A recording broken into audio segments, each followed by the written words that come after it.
très bonne question. Ah, vraiment, cette fillette m'intéresse. Ma fille a suivi ta vidéo. Maintenant, elle pose la question. Comment est-ce qu'elle peut aller se changer à l'école quand elle a la menstruation? Ma chérie, c'est une question très pertinente. Très, très pertinente. C'est difficile d'aller se changer à l'école où il n'y a pas une cabine bien construite pour la gestion de l'hygiène menstruelle. Normalement, dans chaque école, il doit y avoir une cabine pour les enfants filles pour gérer leur menstruation. Parce que c'est ça qui fait que les enfants restent à la maison pendant leurs règles. Parce qu'elles se sentent vraiment humiliées, quoi, si cela lui arrive à l'école. Parce que normalement, si ça taille son habit, elle sera hontée parmi ses collègues et elle ne va pas bien étudier. Il y a des enfants qui m'ont expliqué qu'ils ont abandonné l'école à cause de cela. Parce que la règle est allée arriver à elle à l'école. Et comme elle s'est salie, elle n'est pas rentrée encore à l'école.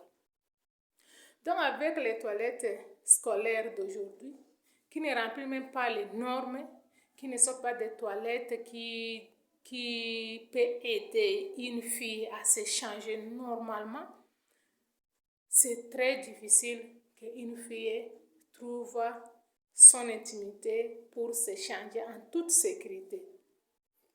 Vous allez voir que non, la jeune fille va préférer rester où? À la maison pendant ces 3 à 4 jours à 7 jours. Les enseignants ne l'entendent pas, les interrogations passent. Vous allez voir que la compétence de l'enfant fille pendant cet âge commence à diminuer.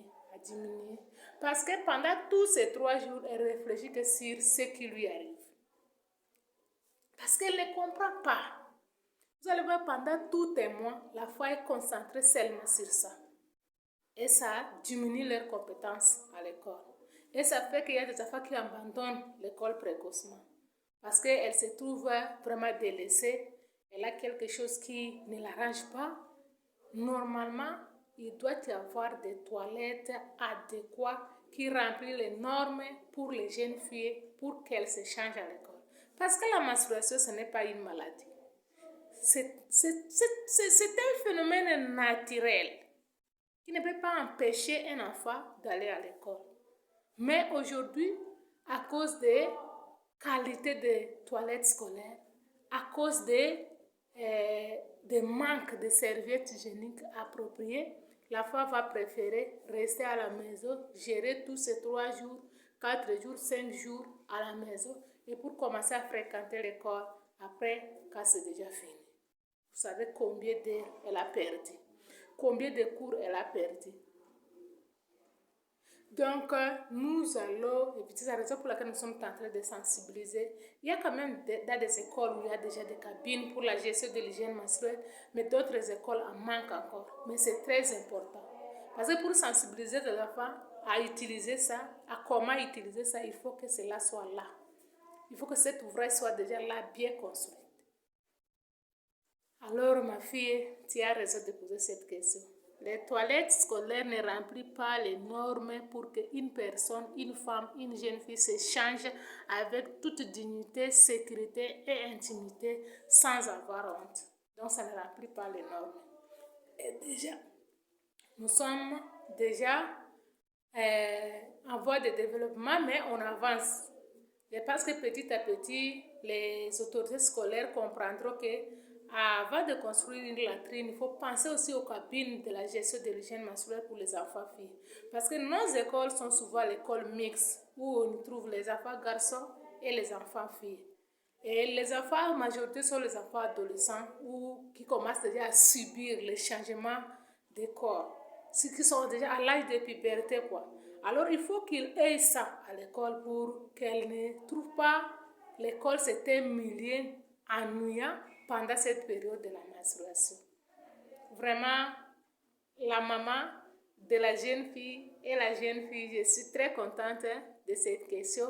S'il y en a encore d'autres, il faut toujours m'envoyer. Donc, ce dernier temps, je ne fais que répondre aux questions. Je ne prépare même pas les matières, mais aujourd'hui, je vais préparer une bonne matière pour vous. Et je sais que toi, ma chérie, tu seras là pour suivre. Très bien. Merci beaucoup pour la journée d'aujourd'hui. Ok, on s'arrête là. N'oubliez pas de vous abonner. Numéro contact 082 60 114 54. 082 60 114 54. Il faut toujours envoyer vos questions. Comme la maman ici vient d'envoyer la question de sa fille, ça m'a beaucoup intéressée. Allons-y, Anna, brisons le silence sur le tabou.